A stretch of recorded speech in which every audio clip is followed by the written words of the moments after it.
Como o dólar influencia a sua vida? Esse canal é interessantinho. Vamos assistir esse vídeo aqui. Dá o like, se inscreve no canal já, pra dar aquela moral. Tamo junto.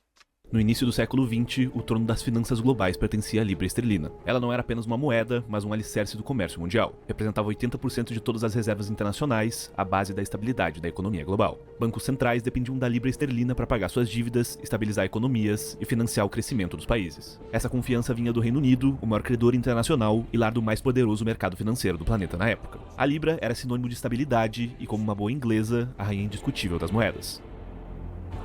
Mas nenhum reinado dura para sempre. Ao longo do século XX, o mundo viu a ascensão de um novo protagonista, o dólar americano. Hoje, o dólar não é apenas uma moeda, mas o motor da economia global. Ele está em aproximadamente 40% das transações comerciais. Caraca, 40% é muito. Eu não achei que era isso tudo.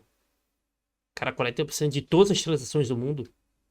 E eu acho que não tá contando aqui só as transações entre países, né? A gente tá contando as internas também. 60% das dívidas internacionais e ainda define o preço de commodities essenciais, como o petróleo e a soja. Onde você for no mundo, as chances de alguém aceitar dólares é muito maior do que qualquer outra moeda. Mas como isso aconteceu? Como um pedaço de papel de um país jovem destronou a moeda mais confiável da época? E por que, até hoje, o dólar americano está presente no nosso dia a dia, mesmo morando a quilômetros de distância dos Estados Unidos? É isso que você vai entender no Curioso Mercado Explica de hoje.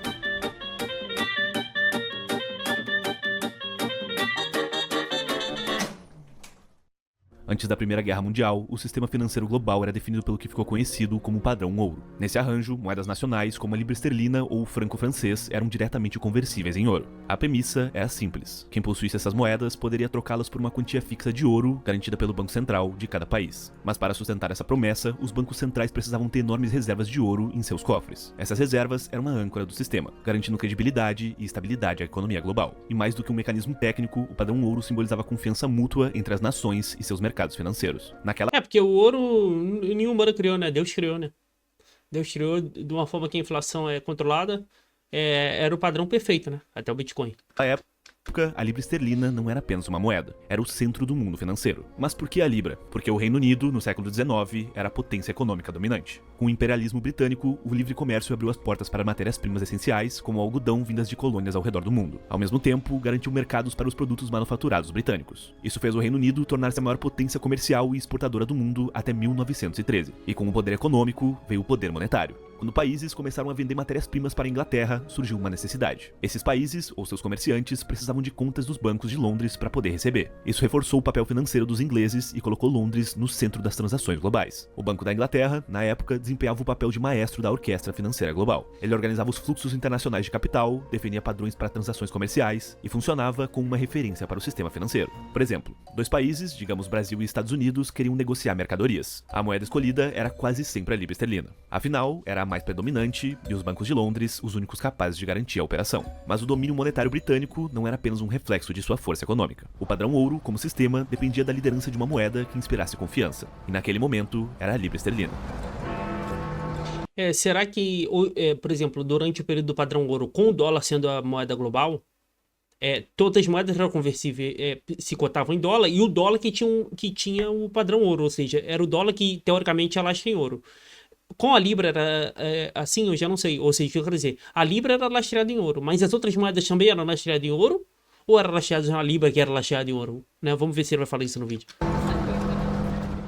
Mas com o início da Primeira Guerra Mundial e mais tarde da Segunda, o equilíbrio desse sistema financeiro global começou a ruir. Em tempos de guerra, os gastos militares explodiram e os governos recorreram à impressão de dinheiro para financiar seus exércitos e campanhas. Essa expansão monetária trouxe uma consequência inevitável: o colapso do padrão ouro. Pensa só, com mais dinheiro em circulação, os bancos centrais já não conseguiam respaldar suas moedas com reservas de ouro suficientes. A promessa de conversão fixa entre moedas e ouro se tornou insustentável. E quando a Segunda Guerra Mundial terminou... Ou seja,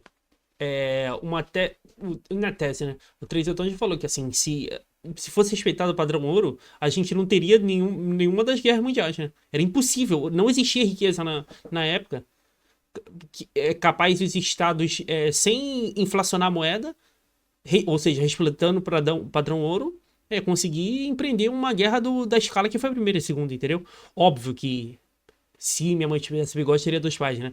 Mas é só uma suposição como exercício de pensamento, né? Dominou, o cenário global era devastador. Grande parte da Europa e da Ásia estavam em ruínas. Infraestruturas destruídas, economias colapsadas e populações enfrentando a fome e a escassez de recursos básicos. Ou seja, um verdadeiro caos. Mas, no meio desse cenário, surgiu um novo protagonista. A partir da metade do século XX, os Estados Unidos emergiram como a maior economia do mundo. Nova York tornou-se o epicentro financeiro global e os bancos americanos assumiram o papel de grandes credores das dívidas europeias. O Plano Marshall, que certamente você já ouviu falar, foi a consolidação desse domínio econômico. Com bilhões de dólares em financiamento, os americanos ajudaram a reconstruir as nações devastadas pela guerra, transformando o colapso europeu em uma oportunidade para consolidar sua liderança global. E ao contrário das moedas fragilizadas pela guerra, o dólar permanecia fixado ao ouro. Mas qual a explicação para somente os Estados Unidos terem alcançado esse status? Durante as guerras, eles foram os grandes fornecedores de armas e suprimentos para a Europa, e o pagamento por essas mercadorias era feito em ouro, permitindo que os americanos acumulassem no final das guerras cerca de 70% das reservas globais do metal. Ou seja, assim como aconteceu com o Reino Unido no século anterior, o poder econômico trouxe o poder monetário. As outras nações europeias, em dificuldades, estavam em desvantagem caso quisessem retornar ao padrão ouro. Além disso, há uma questão proativa dos Estados Unidos em desregulamentar o setor financeiro. Isso é, os americanos passaram a permitir que seus bancos ampliassem suas linhas de crédito. E naturalmente, o dólar, respaldado por uma reserva imensa de ouro e uma economia estável, ultrapassou a libra esterlina e assumiu o papel de moeda dominante. Mas dá pra se dizer que um acontecimento consolidou essa hegemonia americana para sempre: o Tratado de Bretton Woods. Exato.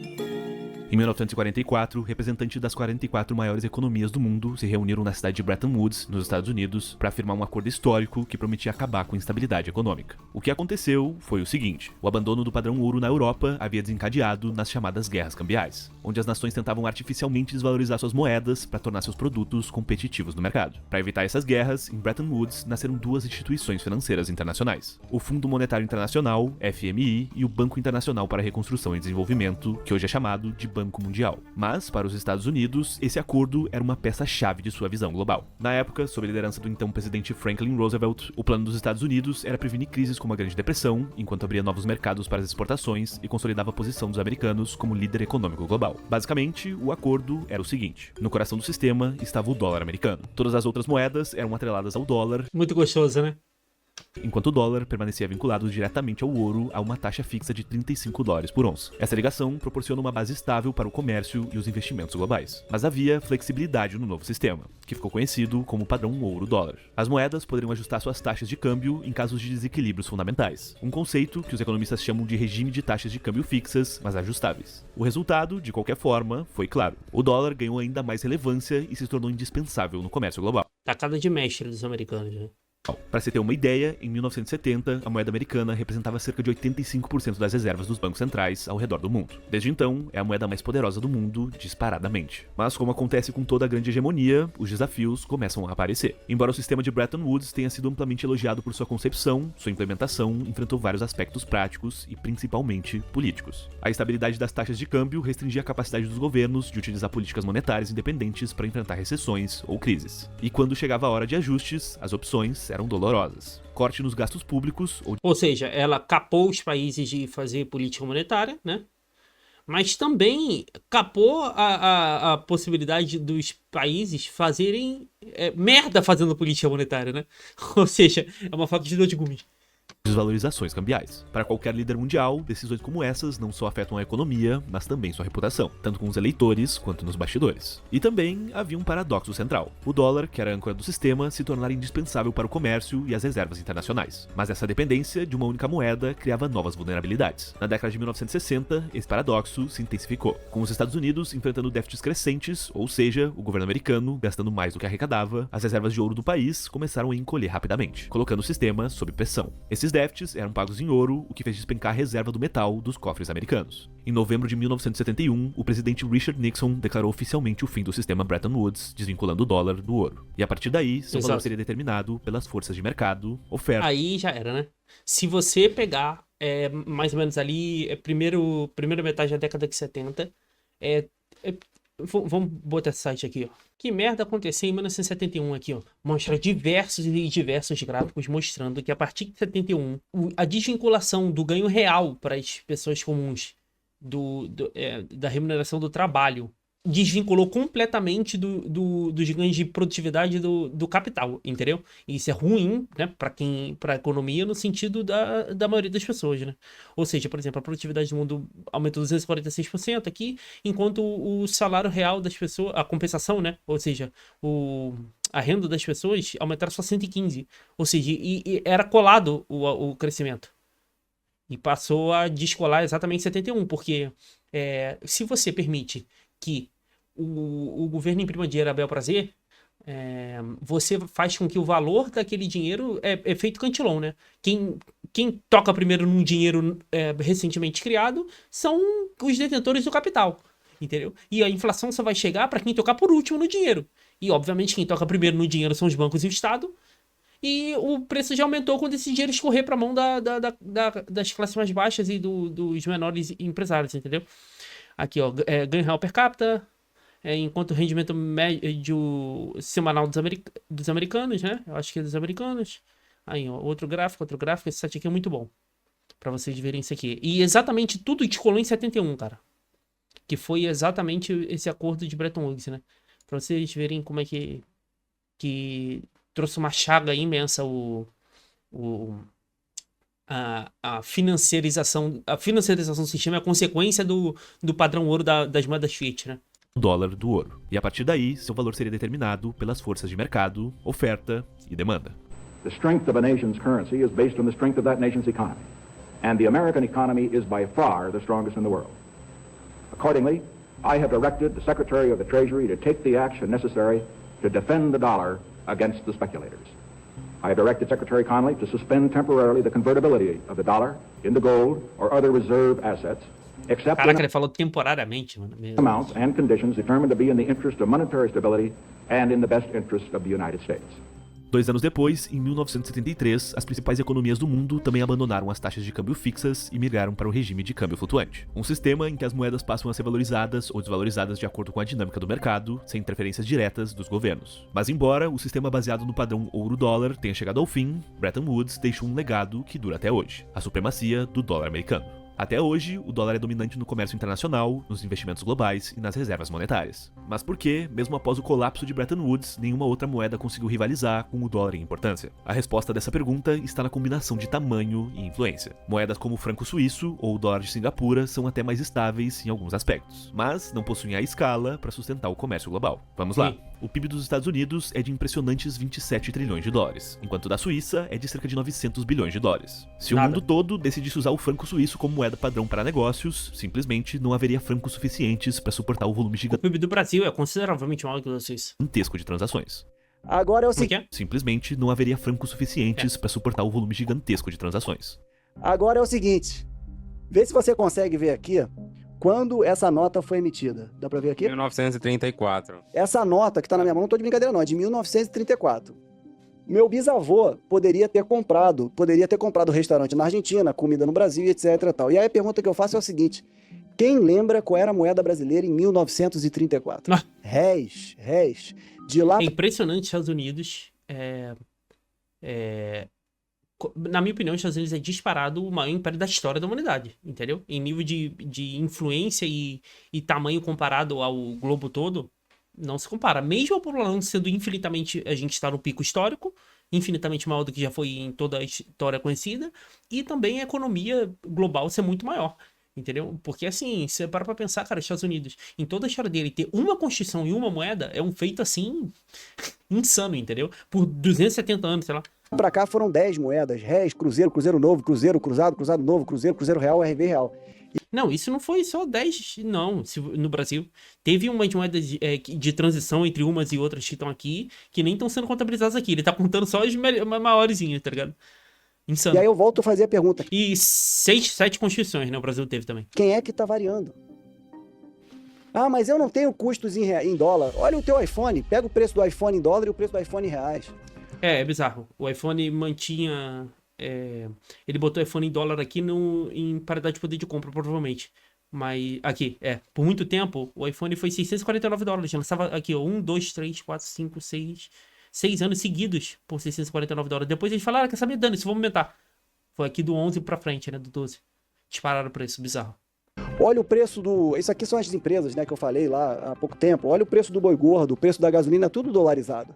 Outra coisa, você sabia que o Banco Central do nosso país, que é quem controla a nossa moeda, guarda dinheiro em dólar, que são as reservas cambiais? E o mais curioso é que ele fala lá, eu guardo dinheiro em dólar para se tiver uma crise no mundo, eu tenho aqui um negócio para me segurar. E por que eu, brasileiro comum, não posso ter? Em outras palavras, quer você goste ou não, o dólar ainda é indispensável. E agora, você sabe o motivo. Ele continua sendo uma força econômica que afeta diretamente a sua vida. O impacto do dólar vai muito além de viagens internacionais ou dos mercados financeiros. Se eu não me engano, o PIB dos Estados Unidos sozinho é maior do que o da Europa inteira, cara. Pô, tá maluco. Ele influencia o dia a dia de todos nós, independente da renda. Essa influência é evidente em praticamente todos os setores. Estudos recentes apontam que entre 10% e 25% da cesta de consumo no Brasil está atrelado ao dólar. Um exemplo clássico é o preço dos combustíveis. Como o petróleo é cotado em dólar no mercado E internacional. mesmo assim tem gente que fala, e daí que o dólar aumentou? Eu não como dólar. Tá bom. Qualquer variação no câmbio afeta diretamente o preço da gasolina e o diesel nas bombas. Isso, por sua vez, impacta o custo do transporte de mercadorias, elevando o preço final de alimentos, roupas e outros produtos. Outro exemplo. O Brasil é um dos maiores exportadores de commodities agrícolas, como soja e carne bovina, produtos que têm preços definidos em dólar no mercado internacional. O Brasil alimenta 1/7 do mundo, isso dá mais de 1 bilhão de pessoas, sendo que a população do Brasil é 220. O Brasil é uma potência gigantesca agrícola. Entendeu? Quando o dólar se valoriza em relação ao real, os exportadores preferem vender para o exterior, já que o pagamento em dólar rende mais na conversão para a moeda local. Isso reduz a oferta interna e eleva os preços para os consumidores brasileiros. Além disso, produtos eletrônicos, medicamentos importados e até mesmo fertilizantes usados na agricultura dependem de componentes ou matérias-primas compradas no exterior. Assim, um dólar alto encarece toda a cadeia de produção, pressionando ainda mais os preços. É por isso que o Banco Central brasileiro mantém reservas expressivas em dólar, atualmente cerca de 350 bilhões de dólares, para garantir a capacidade de pagar dívidas externas denominadas na moeda americana e para proteger a economia em períodos de instabilidade. Esse fundo de reservas funciona como um colchão financeiro. Se houver uma crise cambial, o Banco Central pode usar essas reservas para estabilizar o real, prendendo dólares no mercado e diminuindo a pressão sobre a moeda nacional. É um mecanismo essencial para evitar crises ainda maiores, como as que o Brasil enfrentou nas décadas de 80 e 90. Mas Caraca, 36 milhões de por cento. O impacto do dólar no Brasil não depende apenas da atuação do Banco Central. Eventos políticos e anúncios do governo também têm peso gigantesco. Recentemente, o governo brasileiro fez um anúncio ousado: a isenção do imposto de renda para quem ganha até R$5 mil. Para muitas famílias, essa é uma promessa que pode trazer alívio no orçamento mensal. Só a favor. Mas, para o mercado financeiro, aquele ente quase mitológico que todos comentam, mas poucos sabem o que realmente é, a notícia acendeu um sinal de alerta. Mas quem é o mercado? Não é um prédio cheio de executivos de terno. Na verdade, o mercado é um apelido para um grupo diversificado de investidores, grandes fundos de pensão, bancos, gestoras de ativo, corretoras e até investidores individuais que compram ações ou negociam títulos do governo. Eles avaliam riscos e oportunidades, movimentando bilhões de dólares diariamente em busca de lucro e estabilidade. Lembre-se, essa galera não necessariamente está no Brasil. E por que esse grupo está preocupado? A resposta está na matemática da economia brasileira. O governo tem uma característica que complica sua capacidade de reagir a crises. Cerca de 90% das despesas públicas são obrigatórias, aquelas que o governo é obrigado a pagar por determinação legal ou constitucional. Isso inclui aposentadorias, pensões, salários de servidores e programas sociais. Ou seja, o governo tem pouco espaço de manobra para cortar gastos e equilibrar as contas. Quando ele anuncia uma medida que reduz a arrecadação, como a isenção de imposto de Aí, a consequência de tacar tudo que é direito social na Constituição, entendeu? Cara, a maioria dos países, tipo os Estados Unidos, eu acho, sei lá, o presidente tem poder sobre 40% do orçamento. Tem países que são 60%, tem países que são 30%. O Brasil tem controle de 7% do orçamento, cara. O presidente só consegue mudar 7% do orçamento. Os outros 93% são indexados pela Constituição. A Constituição cidadã que garante um monte de direito, entendeu? E o presidente não consegue fazer nada, ou seja, não tem como cortar gasto no Brasil, não tem como nada. Porque todo mundo tem lobby, todo mundo tem espaço na Constituição. Constituição não é pra ter direito social. Essa Constituição vai colapsar, como todas as outras do Brasil. Sendo que vai colapsar e vai ficar todo mundo com direito no braço e sem receber nada. renda para milhões de brasileiros, o mercado se... Agora o problema é quando, né?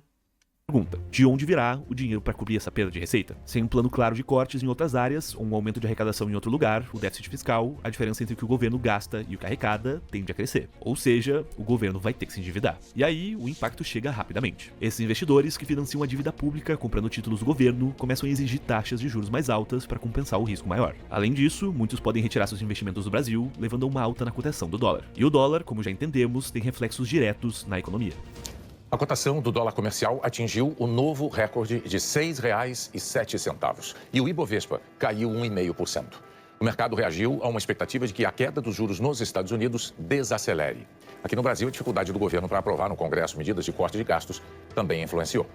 Com o real mais fraco, os produtos ficam mais caros. E para tentar conter a inflação, o Banco Central, sempre em sua posição independente, é forçado a elevar a taxa de juros. Essa medida é necessária para atrair de volta o capital estrangeiro e proteger a economia, mas desacelera o crescimento e encarece o crédito para empresas e consumidores. O país carrega um sistema fiscal engessado, onde E aumenta a dívida do próprio Estado, né? O Brasil tá crescendo, assim, cavalarmente nos últimos, sei lá, 10 anos, a dívida em relação ao tamanho do PIB, muito mais alto do que em países emergentes de desenvolvimento como o nosso. Tipo, cada vez que o governo aumenta 0,25% dos juros, aumenta em dezenas de bilhões de dólares a dívida, entendeu? Porque a dívida do Brasil é basicamente indexada na Selic, né? onde despesas obrigatórias limitam a flexibilidade do governo. O que dificulta mais manter um superávit primário, um superávit, e dificulta mais a capacidade de governo, nessa Constituição que já ingessa 93% do orçamento, de conseguir dar fôlego pro país, entendeu? Qualquer promessa de aumento de gastos ou redução de impostos exige um planejamento meticuloso para não desestabilizar as contas públicas. Quando isso não é feito, o mercado reage. Não por maldade ou conspiração, mas porque, na lógica dos investidores, risco e retorno precisam estar equilibrados. No fim das contas, o impacto é sentido por todos nós. Inclusive, a inflação no setor de transporte, que já falamos antes, afeta o custo de vida de maneira mais acentuada para as famílias de renda média e baixa. Um estudo mais recente Fora o valor dos carros, né? Que o valor dos carros no Brasil de 2018 para 2024 dobraram. O valor médio dos carros, isso é insano. Saiu, sei lá, de 78 mil para 140. da FGV aponta que a variação cambial pode representar até 13,9% do impacto total na inflação percebida pelas classes de renda mais baixa, enquanto as famílias de alta renda enfrentam um impacto menor de cerca de 11%. Esses mesmos estudos demonstram que, para neutralizar os impactos do câmbio, o brasileiro precisaria ter ao menos 16% do seu patrimônio alocado em ativos dolarizados ou internacionais, enquanto para classes mais altas, Um sexto. esse percentual sobe para 18%. E aqui está a ironia. Enquanto o Brasil busca lidar com as suas limitações fiscais e o impacto do dólar no dia a dia dos brasileiros, a economia global continua girando em torno da moeda americana. Quer você viaje ao exterior ou apenas compre pão no supermercado, o dólar está presente. Invisível, mas está lá. O que aprendemos aqui é que o dólar não é apenas uma moeda. É um termômetro da confiança, da estabilidade e muitas vezes da imprevisibilidade de um mundo globalizado. É um reflexo das escolhas de Brasília, em Wall Street e até mesmo em Pequim. Embora estratégias como dolarizar parte do patrimônio possam oferecer proteção contra a volatilidade, a verdade é que o dólar continuará sendo um espelho das nossas decisões, da política dos mercados e da inflação aos juros. O reinado da Libra pode ter acabado há muito tempo, mas o dólar ocupa o trono com um legado ainda mais forte. E como a história nos ensinou, enquanto o sistema econômico mundial não encontrar um substituto de igual tamanho e influência, ele seguirá ditando as regras do jogo global. You know, the US dollar is fortunate in its alternatives. Europe is a museum, Japan is a nursing home, China is a jail, and Bitcoin is an experiment. And so Lacrou bem. that is part of the answer to why we're able to borrow money for a very long time. Curiosamente, o primeiro vídeo do canal lida com a desvalorização da libra esterlina, contando a história do trade do século feito por Jorge Soros. Clica no vídeo da tela. O Soros é um filho da mãe. Mas é isso, muito bom vídeo, entendeu? Muito bom vídeo. Esse canal Curioso Mercado interessante. Fica aí, dá like se você gostou do vídeo, se gostou do que eu falei, alguma coisa que eu falei. Se não gostou também, dá dislike. E aí, se comentar alguma coisa pra dar uma moral, se inscreve no canal. Tamo junto.